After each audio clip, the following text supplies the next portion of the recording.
I live near the Four Corners of New Mexico. Is it possible to grow pistachios and cherries from seed successfully? And this is Lori from YouTube. So the Four Corners of New Mexico, is it possible? Yes, it's possible.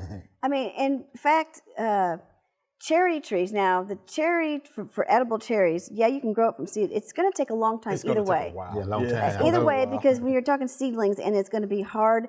A lot of pistachios, because actually pistachio forests or groves are in that area. Right. So they harvest them then, but they usually are grafted onto something. So a lot of the literature that I found said that it takes a while to grow it from seed to get it to be able to cut it off to put a graft on it. Wow.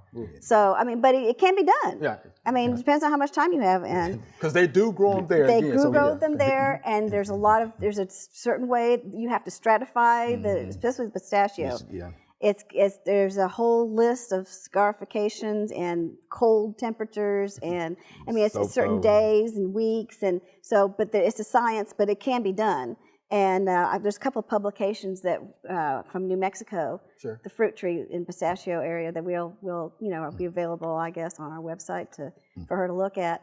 But the cherry trees, they recommend not the sweet varieties, but the sour varieties. And I don't know what the seed is that she's got.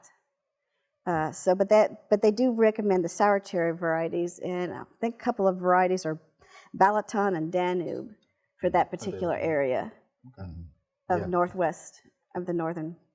Just need patience, I guess, on that. Yeah, you're patient on that. Be patient. You're coming to take some time. So scarification, the cold chilling requirement is something you're gonna have to do as well, for sure. And something else too, Lori.